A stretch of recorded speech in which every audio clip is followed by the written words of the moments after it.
Well, good Thursday morning, happy March, and welcome to the March edition of the Rooster Booster Breakfast presented by the Greater Owensboro Chamber of Commerce. All right, Chad Benefield with you. I'm your host for the morning, and I'm very excited to be on campus at the Wendell Foster Center. And throughout the program this morning, you're going to be meeting folks who work here. You're going to be hearing all about the clients they serve. It's going to be a great, impactful morning, and we are so glad that you were joining us. All right, to get us started, we are going to begin with our invocation like we do each and every month. And present our invocation this morning, we have with us Sister Amelia and the Ursuline Sisters from Maple Mount, who, by the way, are past honorees of the Athena Award. So, sisters, you can take it away. Good morning. Let us pray together. God of all, walk with us today and grant that we may hear your footsteps and gladly follow where they lead. Talk with us today and grant that we may hear your voice in those with whom we work. Stay with us today and grant that we may feel your presence in all we do, say, and think. Be our strength when we weaken, our courage when we fear. Help us to know that it is your hand holding ours throughout all the hours of this day. We ask your blessing on all who come together today for this chamber meeting. Bless their employees and their families. We ask that you bring to an end the sadness and loss caused by the COVID virus. And for all the blessings we have received, we thank you. We praise you, God, our Creator. Amen. Thanks to Sister Amelia and the Ursuline Sisters for our invocation. We appreciate you so much. So I'm here with my buddy John Gleason. And by the way, let me just get the title correct, because if this name tag could be any bigger, it would literally be over the bypass. The Vice President of Community Engagement. And we're inside the Elmer building, which I learned today, until 2003 was actually residential. Yes, sir. Yeah. People that we support used to live in this facility, and then thankfully, through support from the community, we were able to open our intermediate care facility, where we now have 4 cottages where 63 people live full time. Love that. One thing that's really cool about the Elmer building now, I'm going to invite you all closer. Come on. You're going to get an up close and personal look at some of the memorabilia we have here. So John, tell us about the military uniform. Back in the time, in the 1930s, 1940s, Mr. Foster served during World War II. So he served as a cook, and Mr. Foster, wherever he was stationed, he would go and observe those providing care to the injured. So he was able to take that message back home and provide care to his daughter who had cerebral palsy. And we're going to step down actually and see a family portrait. I love this too. You have Wendell and Edith and Louise. And tell us about the home in the picture there. So that home there, that's where Wendell Foster, at first they started in Wendell Foster's backyard. And it was with 7 children at the time, and then word began to spread. And they outgrew their backyard and relocated to this home, which was at the corner of 9th and Triplet Street. And then from then, we have just continued to grow and grow. That's an understatement. You'll see that throughout the program this morning, because this campus is massive. Okay, and I love this. You all know I work in radio, a little bit of a radio geek, but Paul Harvey actually did a show here. This is immortalized in this collection. I think that is so cool. Yeah, and I'd like to touch on that a little bit. So when Paul Harvey came to our campus, he was so impressed. It was a very big day for us. He said, you know what? This is something that can't wait. I need to go live immediately. So he actually went to a local station and went live to broadcast about Wendell Foster. That's so cool. I love that story. Big day for Wendell Foster. Well, and it's a big day for us to be here with you guys. We really appreciate the invitation and you all sponsoring this morning's breakfast. And it is now time for our invocation, and we're going to come over here and introduce you to 2 more folks. We have Sarah and we have Megan. Say hello, ladies. They're right there. Hello. They're going to lead us in this morning's Pledge of Allegiance. I pledge allegiance to the flag of the United States of America and to the republic for which it stands, one nation, under God, indivisible, liberty and justice for all. So thanks to Megan and Sarah for leading us in the pledge this morning. Okay, so I am now In the office of Wendell Foster Center CEO, Doug Hoyt. Good morning. Good morning, Chad. And thanks for so much for having us, really and truly. You're very welcome. We invite everybody on campus. And what's really cool, earlier in the segment when we were walking along with John and looking at some of the memorabilia about Wendell Foster, we showed you a picture of the slaughter home. Okay, so behind me is drone footage of the Wendell Foster Center campus from a few years back. That's right. So come in and look at this, and as amazing as this is, we've actually evolved since this was taken, Doug. Quite a bit.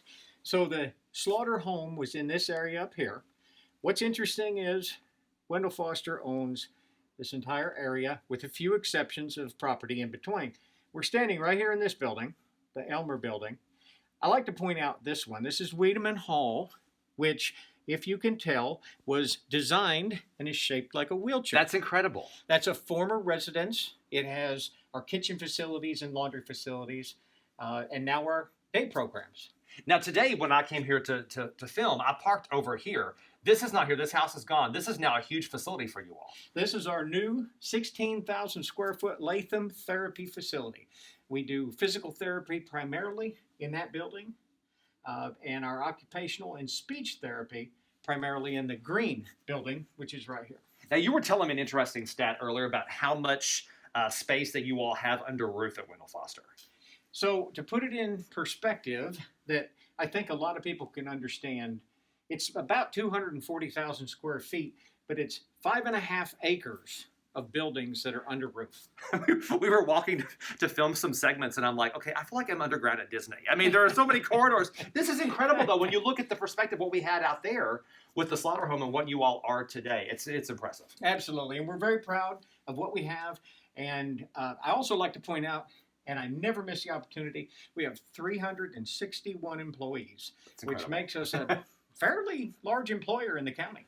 Well, Doug talks about being proud, and one thing that we're always proud of here at the Greater Owensboro Chamber of Commerce, our brand new members, and it's time for our new member segment. So, without further ado, take it away, Hannah Thurman.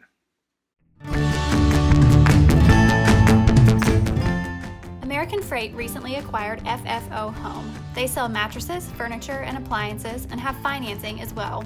They have items in stock to take home today and offer third-party same-day delivery. American Freight doesn't special order, but they have trucks coming in weekly to keep growing their wide range of stock. Their grand opening is March 12th, and they are excited to serve the Owensboro community. Welcome to the Chamber, American Freight. Pro Rehab was founded in 1999 by clinicians with a vision of providing the highest level of physical therapy services for their patients and community. There are currently 18 clinics serving Southwest Kentucky, Southern Indiana, and Illinois, with Owensboro being their newest location. Their therapists take pride in being experts in their field, 82% of which hold advanced board certifications, including an orthopedic clinical specialist at the Owensboro location. They offer a wide variety of services, including treating chronic and acute low back pain, neck pain, knee pain, post-operative orthopedic surgeries, dry needling, lymphedema management, pelvic health, pregnancy and post-pregnancy, and sports physical therapy. Welcome to the Chamber, Pro Rehab. Ultra Gyms is a family-owned business, proud to be based in Owensboro for over 45 years. They take pride in serving their clients for generations with jewelry that lasts for generations. Their jewelry comes with the highest of quality, the best craftsmanship, and at an unbelievable value. From a simple, elegant gift to a forever engagement ring or anniversary ring, Ultra Gyms wants to serve their amazing city. Owner John Iracane is proud to call Owensboro his home. Welcome to the Chamber, Ultra Gyms. Hannah, thanks a bunch. And again, a big welcome to all of our brand new members with the Chamber of Commerce. I've got John back again. Hey guys. Continuing our campus tour, and earlier you saw a photograph of Wendell Foster and Edith and their daughter Louise. I did not know this, I've never noticed this here, but Louise is really immortalized. Yeah, here is Louise here. Again, Mr.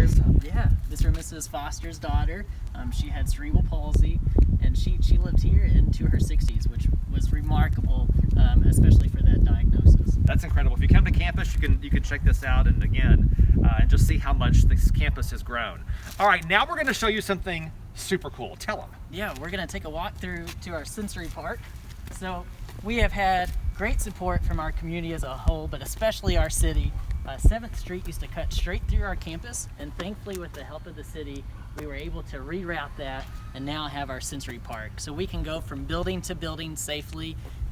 There's no fear of traffic, and on top of that, we now have an all-inclusive sensory park. Which we're going to show you around, but first, got to take some time this morning to recognize our ambassador of the month, and this will come as no surprise to anybody who's watching, because honestly, you know, Susan Lucci never won an award. Amber Farmer wins every award. So congratulations, Amber, our ambassador of the month. Oh, by the way, how dare you show them what used to be 7th Street and not recount my moment of glory for the first ever Wendell Foster Center 5K. Tell them what happened, John. Go ahead. Okay, so before we had our Wendell Foster Half Marathon, we did a 5K as a trial run, and Chad Benningfield was our great MC for that event. And he said, you know what, I'm going to run this race. So he came just sprinting down to the finish line and won himself a medal. And Second place, by the way, Yep. in my age division. And then grabs the microphone and goes straight back to MCing. So it was terrific. And in full confession, the only reason I decided to run that day because those medals were awesome and I really wanted one because I love trophies. Come on. So this is really cool. We're actually going to take you all on to the sensory playground. And so, Yep. so tell us, John, like what separates a sensory playground from what we know to be like just the everyday run-of-the-mill playground that people play on? Yeah, so it's wheelchair accessible. You'll see people that we support here on the playground. They can take their wheelchair and literally go straight onto the equipment. Again, we take a person-centered approach to our care, so we focus on what makes someone happy. So this playground would help make someone happy, as well as... This is awesome. Yeah, and we focus on what's healthy for someone too. So this is a piece of equipment that accommodates both.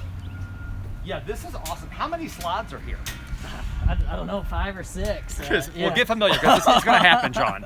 Okay, so this is really, really cool. And and again, another improvement to the campus, and I mean another example of how this place has expanded over the years. I mean, this is just really, really awesome. Yeah, Hey, this. John, Okay, are we going this down? is decent, but we're going to go for the big tornado slide. Okay, so. But what else can you tell us about the playground and how you all incorporate it into sort of everyday life here at Wendell Foster? Yeah, so what we do, we actually have a family that will bring a horse to Wendell Foster. What? And Really? We'll remove a slide, and we'll take turns with the people that live here, putting them on the horse so they can go around and get that therapeutic connection with horseback. Very riding. cool. It is cool. And then, of course, the big observation deck of the sensory park. Okay, I'm just telling y'all, this is going to happen. We're going to go down the slide. In fact, we're going to bring you down the slide with us so you can see this in real time. And I want you all to know right now that our videographer just gave me a look like, are you kidding me? Yeah, roll with it. Let's do this. There is a puddle at the end of it. What? Let's do it. Okay, this is awesome. Here we go. Oh! There really is a puddle. All right, you got this. Come on. Yes. How much fun was that? That's so good. Oh, this is so cool. All right, gang, and now it's time to learn more about Wendell Foster Center. So we're going to turn it over for our sponsor segment, and once again, Doug Hoyt. Hi, I'm Doug Hoyt, and I have the privilege of serving as the CEO of Wendell Foster. Our mission is quite simple: to empower people with disabilities to realize their dreams and potential. We do that in a number of ways. We provide residential services to a number of people that we serve. We provide outpatient therapy, speech therapy, physical therapy, and occupational therapy to hundreds of people every year. We have an assistive technology department that serves all of Western Kentucky with devices that help them live their lives. We have transportation and community services that help people live a better life and realize their dreams and potential. We serve in 34 counties across Western Kentucky and Southern Indiana. And we do that to serve over 2,000 people a year. Our facilities on Triplet Street occupy 6 city blocks. Many people don't realize we're that large.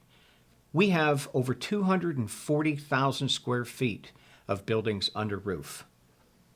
One statistic that surprised me, and it surprises many people that I talk to, is the number of employees. We have 360 employees that help us serve our mission and are difference makers in the lives of those that we serve.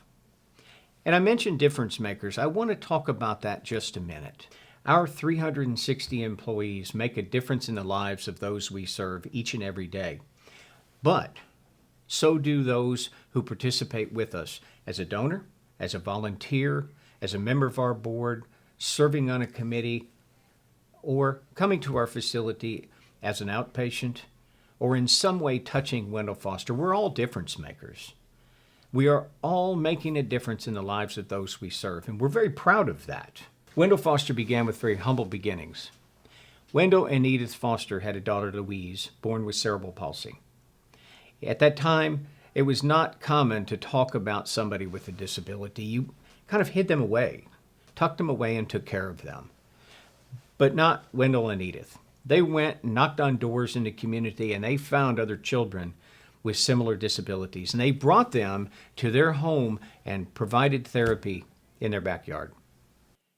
I invite you now to take a look at a video of some of the difference makers who are today providing some of those services to the people we serve.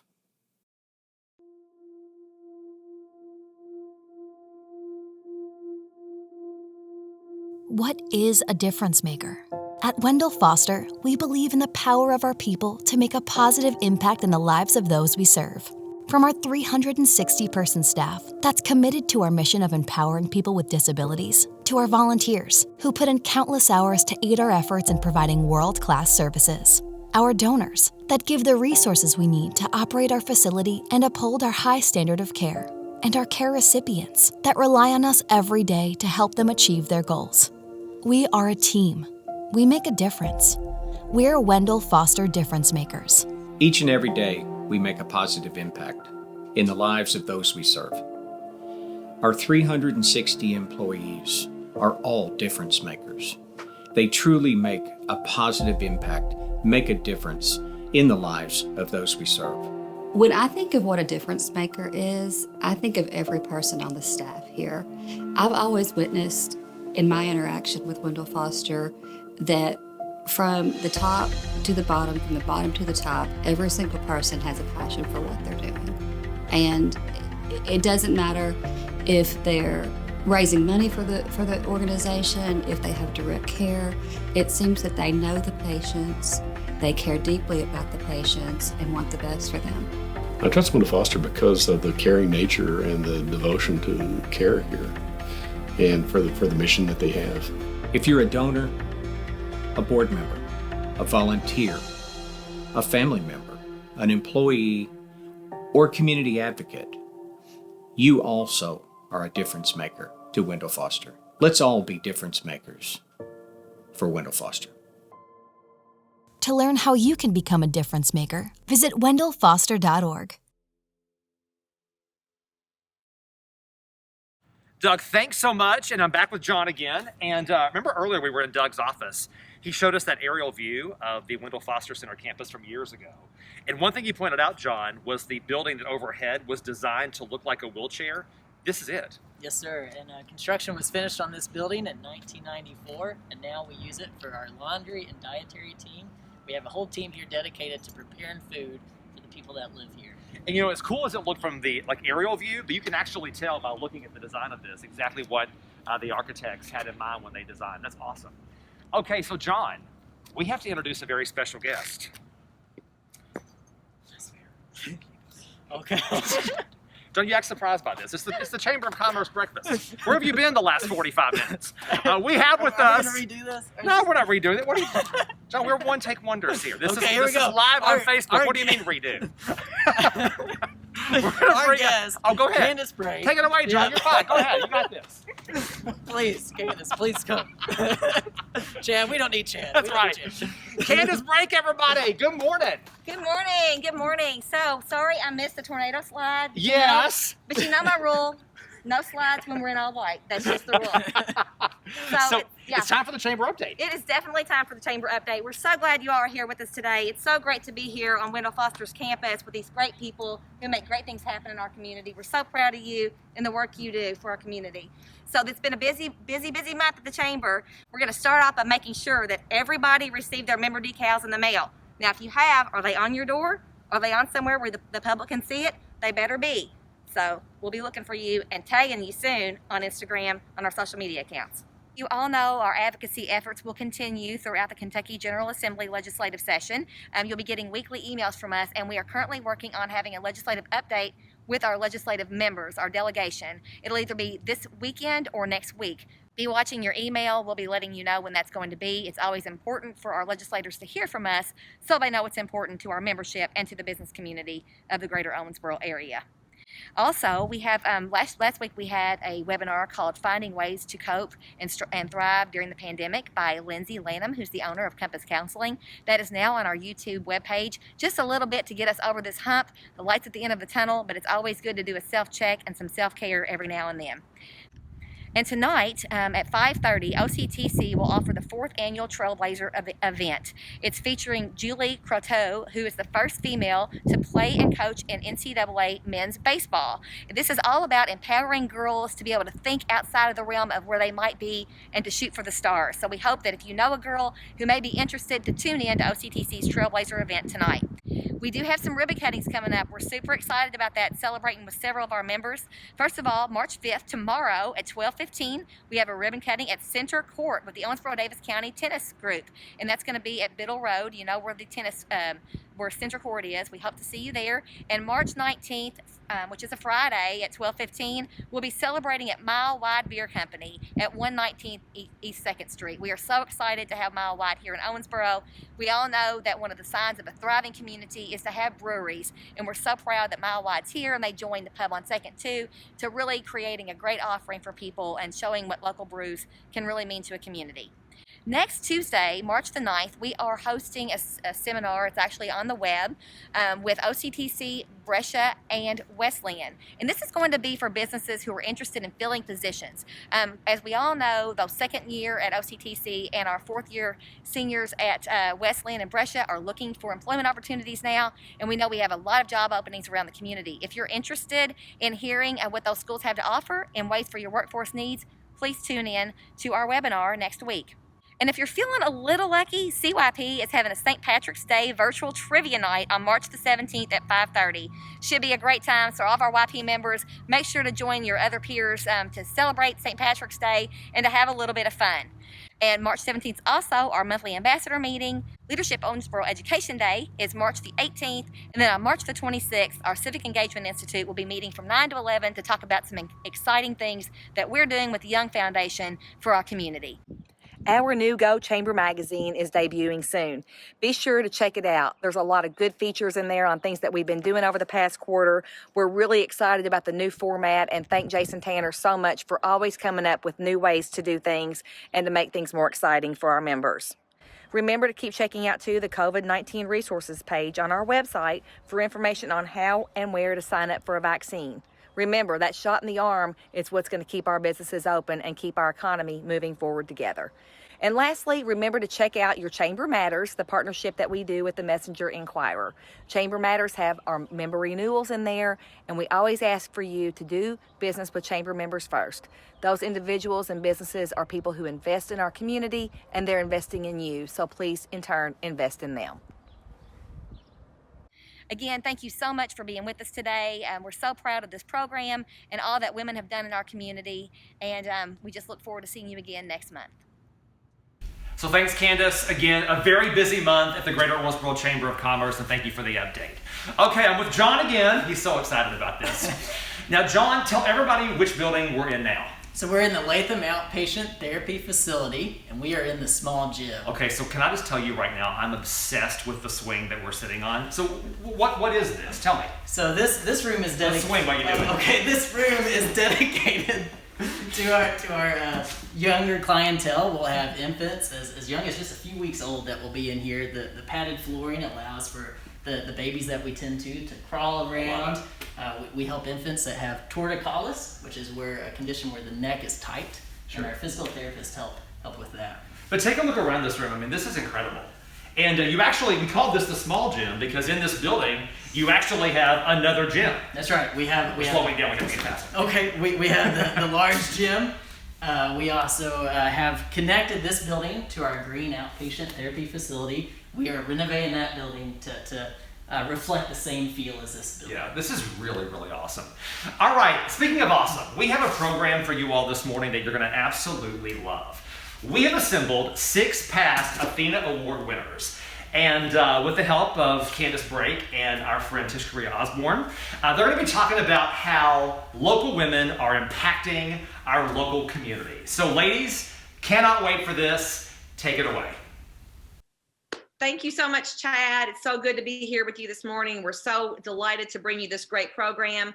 And before we start, we want to thank Tish Korea Osborne from Girls Incorporated for moderating this panel discussion for us this morning. Tish, we appreciate your continued leadership in our community. The Chamber appreciates your role here when you were Chamber Board Chair, and the Athena Awards, the partnership that we've enjoyed with you all for 2 decades, just about. We are just so proud of that, and thank you for being here. We can't wait to hear this panel of distinguished women share their influence and their information with us. Well, thank you so much to Chad and to you and to the Chamber for having me and allowing me to be the moderator for this distinguished panel of really strong, smart, and bold women. My gosh, I want to reach into the screens and be with all of you. And of course, thank you, Candace, to you and your board for always keeping women's issues and diversity and just those things that need to be talked about and addressed in the forefront of people's minds. So we all thank you for that. To the panelists, welcome to each and every one of you. I feel a personal connection to you, and I'm so honored to have that in my life. We want to make some time to just really allow you to share your personal stories. And we know how incredibly busy you are. So thank you for not just taking time, but making time to be here for us and for all those that are listening and learning from us together.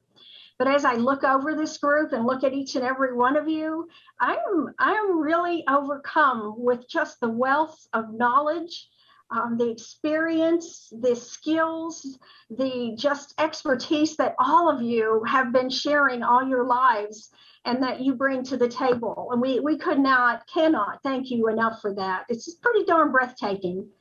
I'm particularly honored and grateful to be here because I think, and all of you would probably agree, that as a society, we don't take enough time to just be still and be grateful.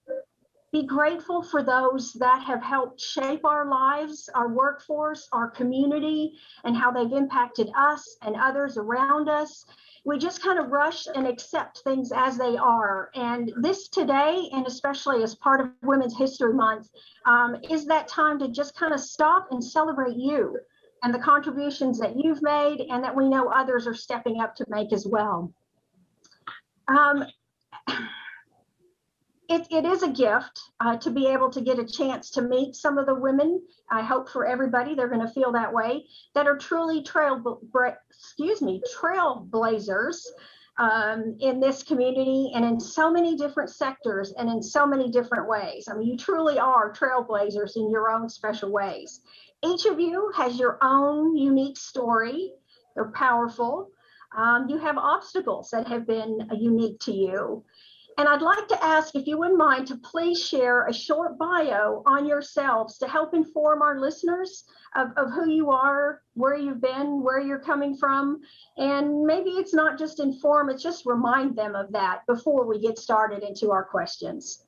So we're going to start with Brenda, alphabetical order here. Brenda Clayton. I'm a CPA and I've been in Owensboro since 1982, I guess, and been practicing accounting and tax during that time.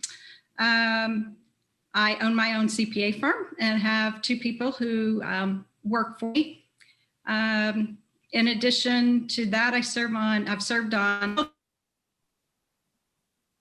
multiple boards, but currently, I'm on the Chamber Board of Directors and then USTA Kentucky Board of Directors. As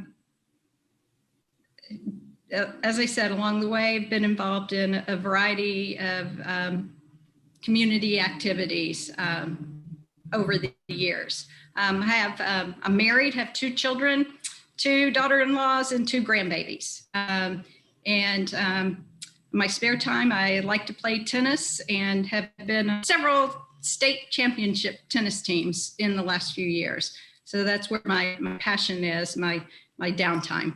And I think I was the 3rd recipient of the award. So proud to have that.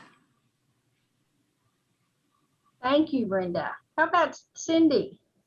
Good morning. I'm Cindy Fiorella with Owensboro Community and Technical College, where I lead the most incredible group of workforce and economic development professionals in the state. How's that for giving compliments to the folks that make it happen? I have a never-ending career and journey. I certainly couldn't have envisioned the work that I do whenever I started out to be an elementary school teacher, and ended up landing into downtown revitalization and community education, and on to business and industry services, pipeline development, and just general community interface, and how the college can make this little corner of our world a better place. I have 2 lovely daughters and the most patient husband in the whole world. And those of you that know me know that I'm not exaggerating that whatsoever. So it's good to be here with everyone. Thank you, Cindy. Susan. Yes, hello, I'm Susan Montalvo-Gesser, and I used to work for Cindy's husband, so I know how patient he is because he was patient with me early on in my career. I'm currently the Director of Catholic Charities for the Diocese of Owensboro, where I oversee many of the social service programs for the 32 county area in Western Kentucky, including immigration, disaster relief services, counseling services, and a lot of the other things that we do. Before Catholic Charities, I was at Kentucky Legal Aid. And before Catholic Charities and Kentucky Legal Aid, I was working with Mike Fiorella at Sullivan Mountjoy PSC. Prior to that, I was a clerk for federal judge Joseph McKinley. And I went to law school at the Brandeis School of Law, but took there's a country song that talks about God bless the broken road that led me straight to you. That's sort of how my career path has been, because I went to law school actually as a second career. I was already married and had a child and commuted from Owensboro to U of L for law school. Before that, I did graduate work and went to Washington University in St. Louis for undergrad.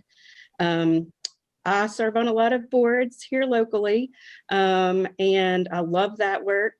I am currently the second district of the Supreme Court's representative to the Board of Governors for the Kentucky Bar Association, and I found out that I'm the first woman ever to represent the second district in that capacity, and the first Latino ever on the Board of Governors for the Bar Association.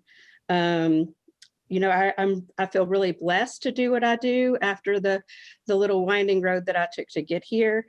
And I just feel like that we're in a position of privilege to be able to help the people that came behind us, just like we stood on the shoulders of the women who came before us. So thanks. Thank you, Susan. And Jane.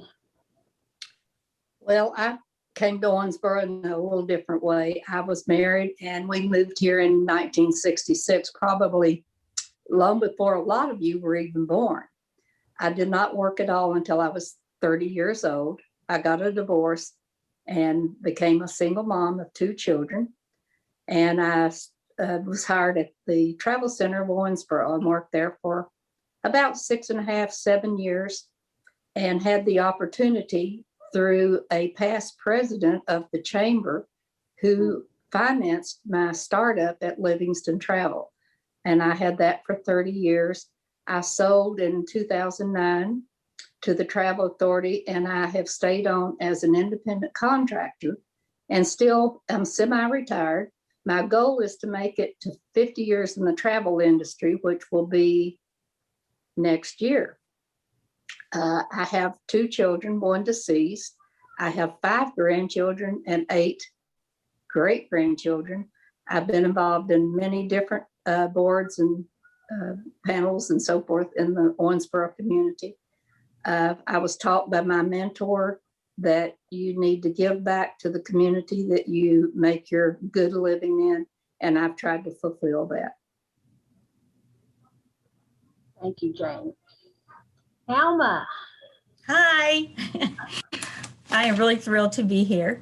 I'm Alma Randolph, and I relocated to Owensboro first to accept the position as the Executive Director of the Owensboro Human Relations Commission. Seems like that's been forever. Later, I was recruited by the City of Owensboro to serve as their Community Relations and HR specialist. I enjoyed that career for a little over 22 years, and then was blessed to combine that service along with the years of service as a commissioner for the city of Beaver Dam. And so I retired in 2011. Not that I'm that old, but I had the years of service. And then I launched Higher Ground Consulting, and I really enjoyed providing consulting services for employers for 9 years. And I thought that I was ready to retire again. So I decided to close up shop, and that lasted only for a few months. And then I was recruited to serve as a private consultant for banks in assisting with their hiring practices, as well as their EEO training. And so that's what I'm doing now. I have also served as chair of the Kentucky Commission on Human Rights since 2018, and I completed that role last month. I'm serving now as commissioner for the 2nd Judicial District, which will end in September of this year. And of course, my heartbeat is the Alma Randolph Charitable Foundation. We've been in existence 28 years, and I will probably do that until I die. Thank you, Alma. And Jean.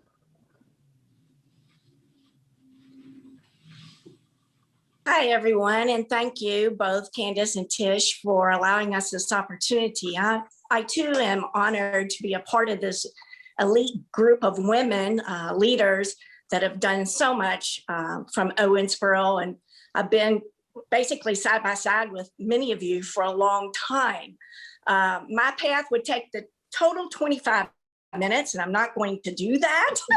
I'm just going to say it's been a straight line path. It actually started with a volunteer as a kid in a grade school, riding my bike 6 miles round trip. I sound like my parents when I say this, but I accompanied the priest to the local nursing home to help him with communion every Friday. And unbeknownst to me, through that path, I developed a passion that I did not know that it would be with me all my life, basically, or at least up until this point. So out of college, I became a recreation director.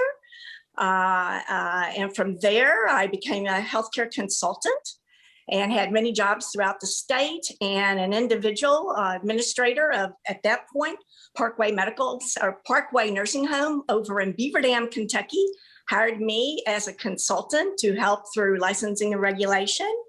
And at that point, my partner and I began taking over long-term care facilities, one being in Scottsville, Kentucky, the second one being in Glasgow, Kentucky.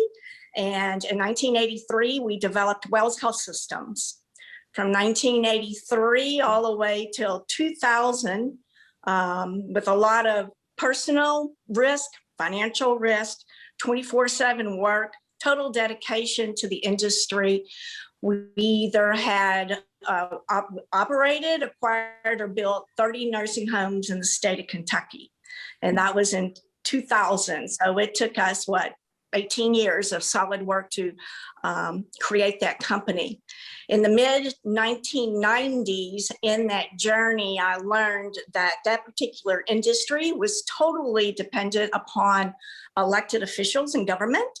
So in the 90s, I decided, along with doing the work of operating, owning, and running a long-term care company, that I needed to get into politics. So voluntarily, I started I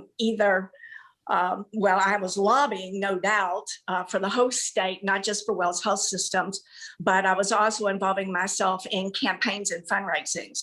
So that had taken a large part of my life since the 1990s. Currently, well, I guess I should say in 2006, we sold the majority of Wells Health Systems. We had a couple of facilities left, in which I was in total operating those in management. And as of today, we still have one facility, Wellington Park. And I still lobby for the long-term care industry and try not to get involved in campaigns and fundraising any longer. But for some reason, I get pulled in. So I can't hear you. I just said you try not to, right? You just try. I try not to. I get pulled in quite a bit. But for whatever reason, it's been my passion. It'll always be my passion. And I continue to do that. I mean, I don't know how anyone else feels, but it's unreal to listen to you. And I know a lot of you have just kind of undersold all the things that you've been engaged in and the differences that you've made in so many different ways. I sat here and I thought, everybody has this beauty about them. And I think the beauty that's there is that passion for what they're doing and for making a difference. And that's what works. That's what helps the entire community and the world, when everybody genuinely puts everything they've got into making a real difference, but also taking care of themselves. We got to say that, because we're not real good at that, especially as women.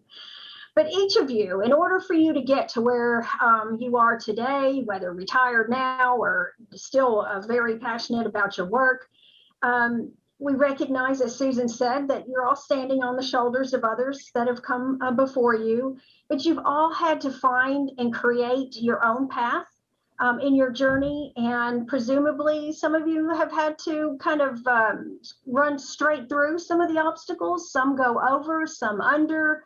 But just doing whatever was necessary to beat the odds against the successes that you have achieved, despite what many others might have thought you were capable of, women were capable of, or people in the business that you were in were capable of. And you have achieved so much, and you've left these great legacies, and are still doing that. But if you wouldn't mind, just briefly tell us from your own vantage point, what was the biggest obstacle you faced in your career, and how did you personally conquer that? We'll take volunteers to go first. I'll be the first one to speak, if that's okay. Sure. One of the biggest obstacles, and this is early on, even though I was in a business that the majority of the employees throughout, especially, actually, I could say the nation, were all females. It was a female-driven, healthcare was very female-driven, but the management and ownership was very male-driven. So in order to be a part of decision-making, strategy, visions, being accepted, showing credibility, it was quite an interesting journey to be brought to the dance was one thing, to be asked to dance was something totally different, and then be able to pick out the music of the dance.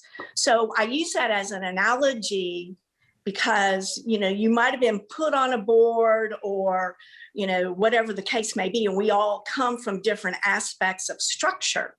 So I can tell you, when I was involved in an all-female delivery care system, at the top of the game was mainly males.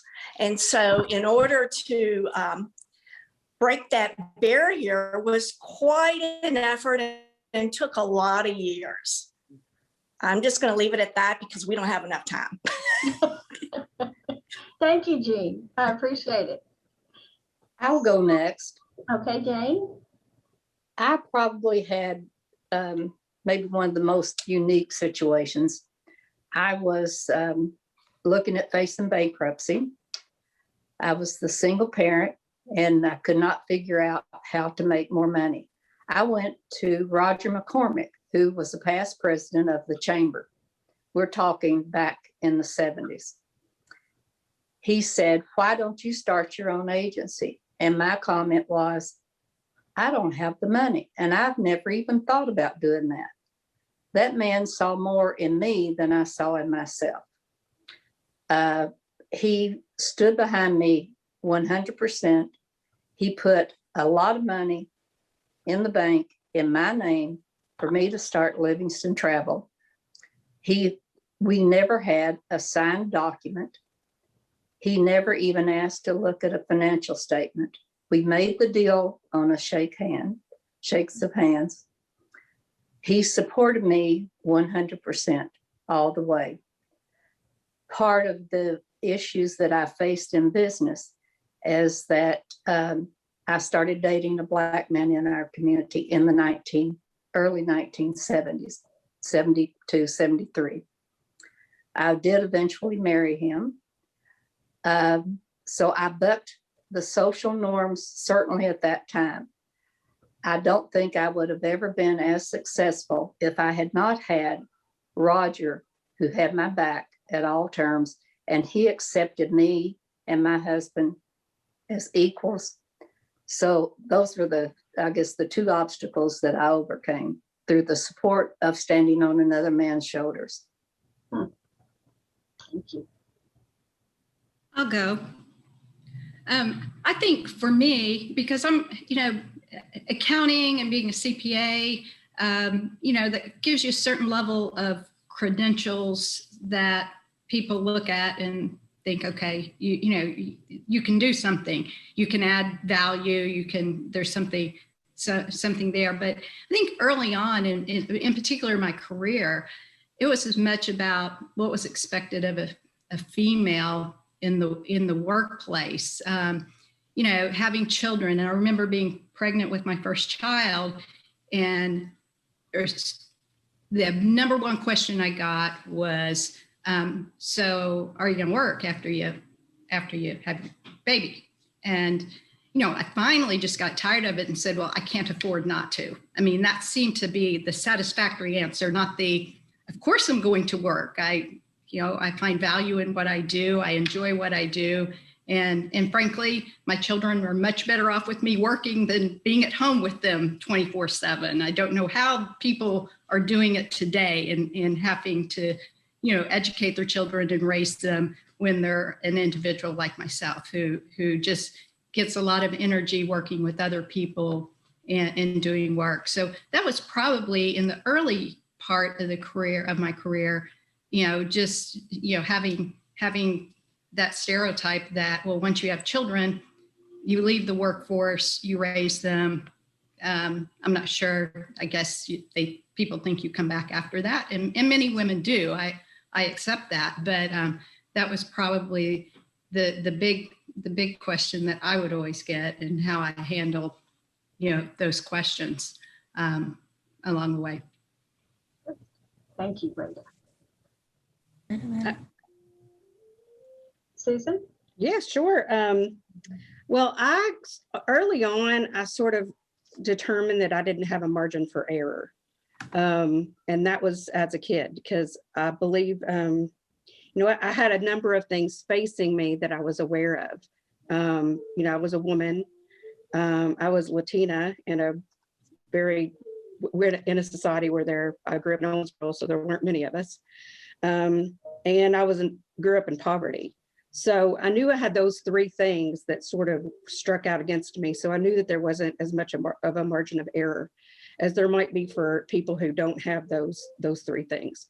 So with that, it kind of gave me a type A personality to where I really had to achieve. I felt like I had to achieve, and sort of needed to be the smartest person in the room, which was not necessarily true, but it's something that I put on myself, which kind of made prospering at WashU almost easy, and prospering in law school almost easy, because I already had the pressure that I put on myself. And when people thought I was crazy, that I was giving birth or had my contractions 13 minutes apart for 2 law school exams, they were like, how'd you do that? Well, I did that because that's what I thought was expected.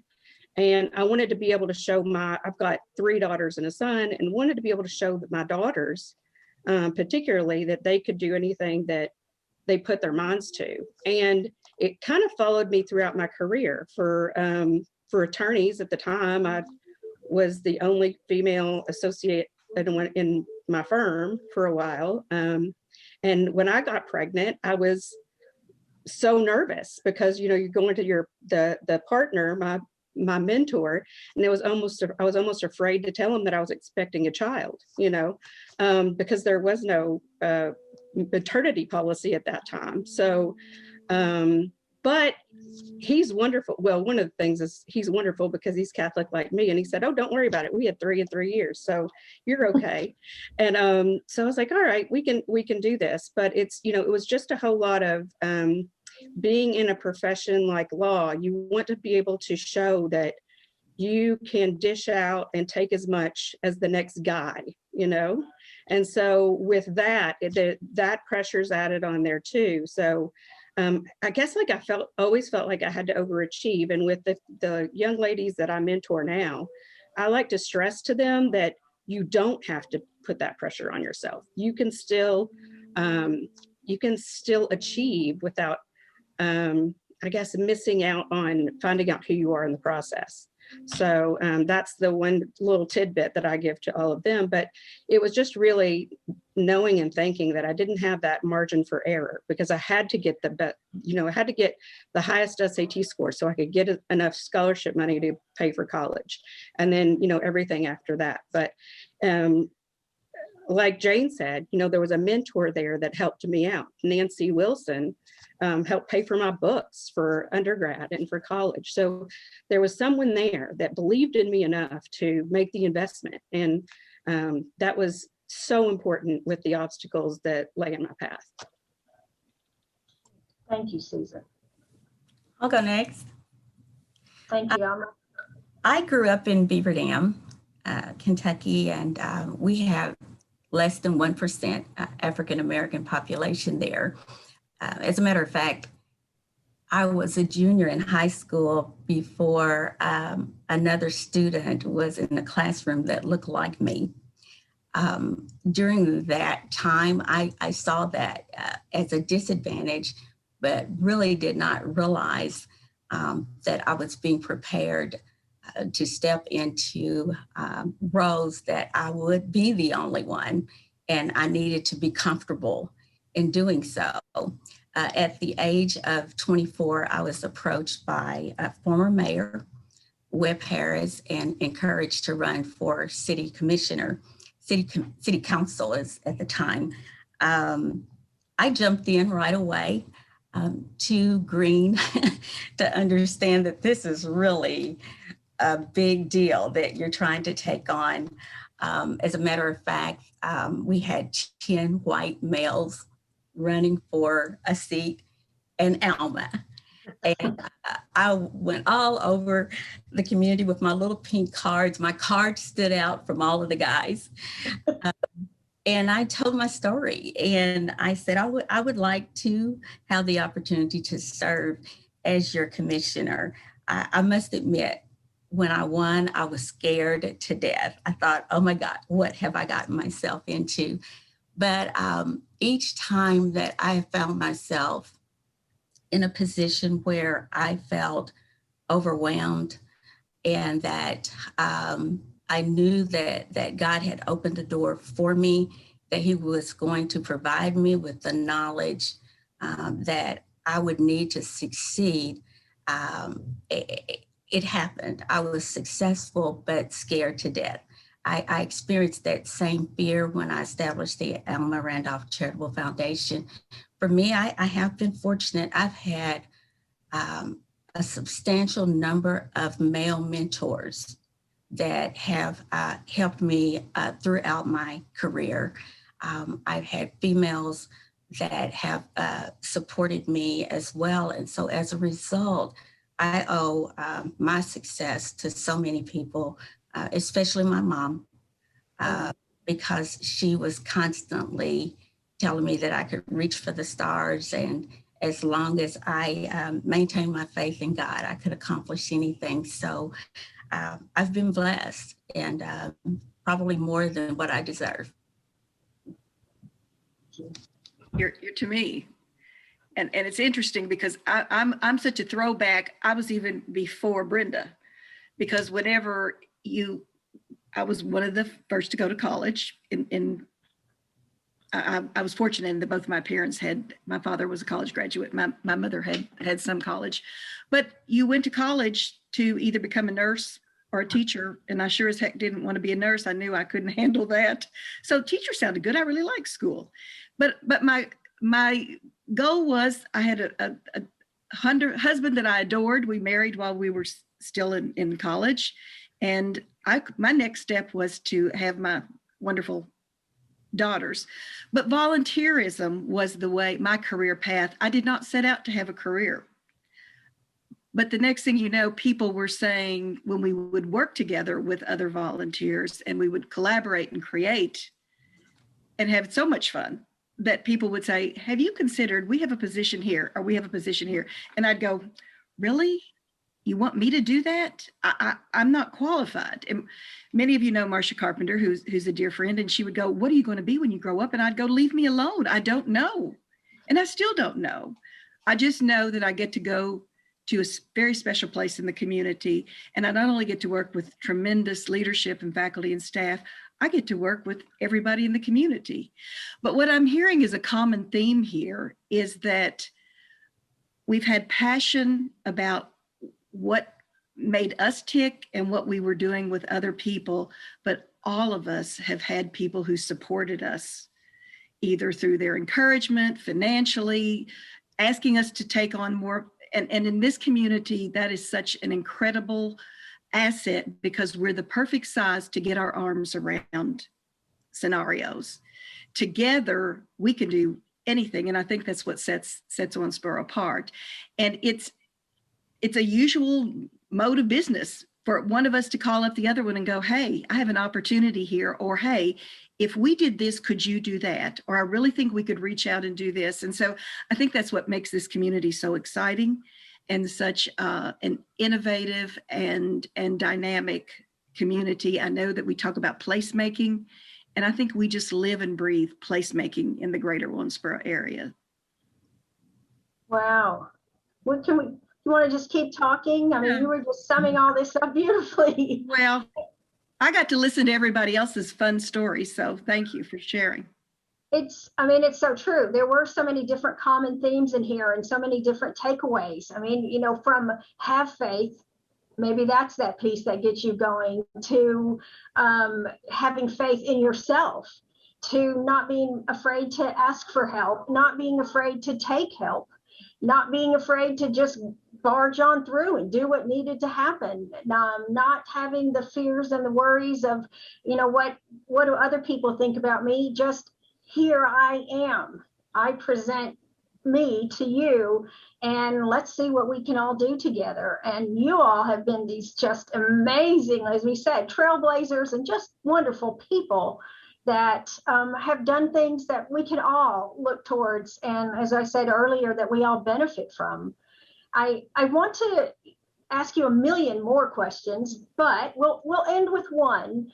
And basically, if you could say one thing, kind of like a letter from your younger self to others listening now, what do you wish you would have known sooner? What would that be?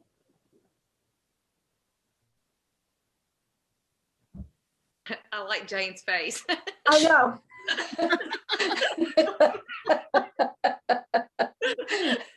Sometimes I think it's well to not know.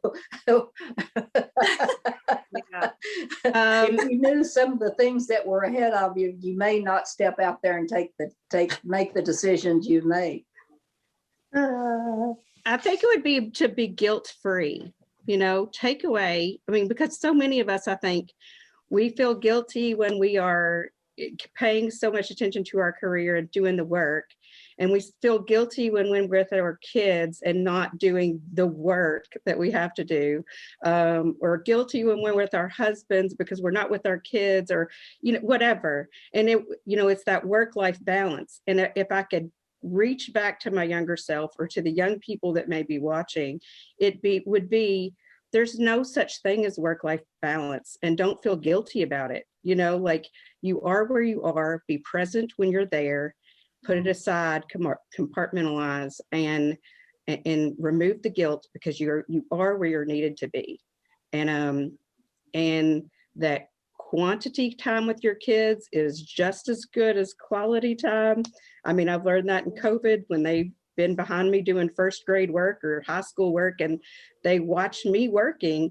I mean, they've learned that they don't want to be a lawyer, or they may not want to run a Catholic Charities, but they get to see what I do, and I get to spend time with them. So it would be, take away the guilt. Mine would be, don't be afraid to make mistakes. Find some people that want to go do something and go do it. And if you mess up, change in the middle of it, change at the end of it, go, heck, I'm never going to do that one again. Learn from it and have a good time and move on, because it's better, in my opinion, to do something, even if it's not quite perfect, than to do nothing at all. So celebrate your differences, bring lots of people with lots of different ideas to the equation, and everybody will enjoy it and feel proud and productive at the end of it. I really agree with Jane. I think some of the things, had we known, we may not have ventured off into, and we probably wouldn't be the people we are today as a result. Kind of getting beat up from time to time has kind of shaped us to where we are today. I would just suggest, and I've always tried to be this, maybe not have always achieved it, but don't second guess the choices I've made. Enjoy the outcomes from that. Don't look back, and and just keep on trying to move forward, making your life and the people's lives around you better, more enjoyable. Because I think we all have a lot of battle scars, I think, if we'd start talking about those. But again, that's what's formed us. That's what's shaped us. And hopefully we're able to maneuver around those as we've gotten older, anyway. To the young ladies out there. I think mine is probably. I will. Go on, Jane. You want to go on? Okay. I'll go ahead and add to that. I agree with everything everyone said. Just keep an open mind and try to have a little fun with it. I was in a very risk-taking situation most of the time. And when you take risk, some are going to be successful and some are going to fail. But they're all going to be equally important to each other, and because you're going to learn from it. And I don't think that what you think is necessarily who you are or where you're going. Just be open-minded, be inclusive, and just keep your eyes open. And most of all, be kind. Business can put some rigid edges around you. As Brenda said, we all have a lot of battle scars and some more than others, but they're all learning. They're all jumping off points of learning. And then you can form to wherever you are at that point. Enjoy life. It's really, really short. My comment is maybe a little different perspective because of my age. I would say don't hesitate to be a proud female and speak your mind. Oftentimes I found myself as an earlier person in business out in the community, believe it or not, a little hesitant to share my opinion. But I think we need to be proud of what our opinion is. And the other thing that as we have gotten older, that I think I would say to a younger person, as you make your success through life, don't hesitate to reach back and help someone else come along behind you. That's how we've all gotten where we are. And I think as women, it's crucial that we continue to help support the younger people coming along, and those younger people fill our positions as we go through our involvement out in the community and through life. Alma, you have it. Go ahead. For me, I think too that it's very important as we believe in ourselves that we find the strength to stand up for what we believe is right, the right thing to do.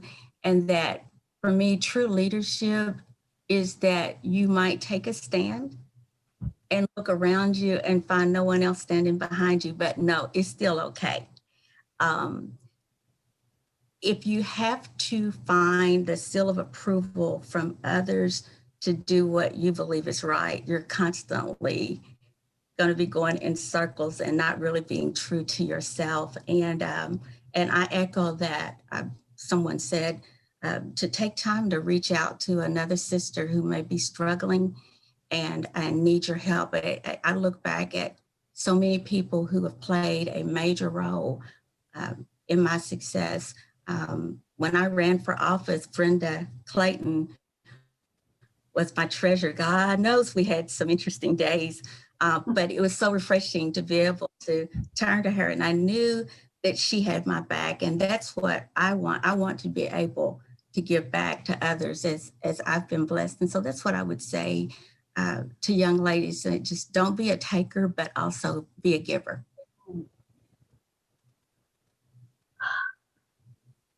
We cannot thank you all enough. I have truly appreciated this time that you've made, all that you have shared, and I want to make this Girls Inc. 101, just that business 101 right here, all of you all. But I also know that there are so many just like you that we're living with, working with, all throughout the community, that we all need to be reaching around, as all of you have said, bring them along, girls, boys, men, women, and as maybe with Cindy, together we can do anything. And you're proof of that, and I sincerely thank you, and I thank you, Candace, for allowing this to be hosted. Thank you. And thanks to everybody here. It's so good to see all of you all. And I'd be remiss if I didn't just say that about, 30 years ago, maybe, most of the relationships that I have with you all were formed at the chamber. Whether it was through Leadership Owensboro or Jean on the board when I started, when I was right out of college, or, we were all, Jane was on the small business committee. Brenda and I started, we immediately became friends when she got involved after graduating from Wesleyan. And Cindy, all the work we've done here, Alma and I working at City Hall together. But it's just been an honor just to be a part of not just your lives, but how this organization really brings people together. I'm so proud to still be here and still be serving this organization. And I just want to thank each of you for what you've done for me personally. You've helped me, you've picked me up when I've been on the ground falling down, and you've been great friends, and you're true sisters. And I appreciate every one of you. An honor. Candace, my goodness, I know. that was phenomenal. Very touching and really just instructional for all of us. There's people out there every day who need their life to be changed. And those women all did that for so many people. So it's just great. Well, and speaking of changing lives, I can't think of a better place to sponsor this morning's Rooster Booster than the Wendell Foster Center. Incredibly fitting. Yeah, so we have to thank our very special guests, John and Doug, who are with us all morning long. Thank you all so much for having us. Thank you for being here. Yeah, and I wonder, during the segment you heard about the number of people served here at Wendell Foster, 2,000 a year. But like the outpatient facility that we're standing in right now, Doug, you were telling me, what, 700 people? Nearly 700 people. From how many counties? 34 counties in western Kentucky and southern Indiana. Unbelievable. That's changing lives. Yeah, and people move here because of this place. Yeah. I mean, it's just absolutely a game changer. It's incredible. And the building we're in, John, I love this slogan, this tagline. Absolutely. That's our mission statement, to empower people with disabilities. So there's your mission statement for today. This is really and truly changing lives. And thank you all so much for choosing to spend your Thursday morning with us. We really appreciate that. The Greater Owensboro Chamber of Commerce, for Candace and Doug and John, I'm Chad. And we hope you enjoyed the March Rooster Booster Breakfast.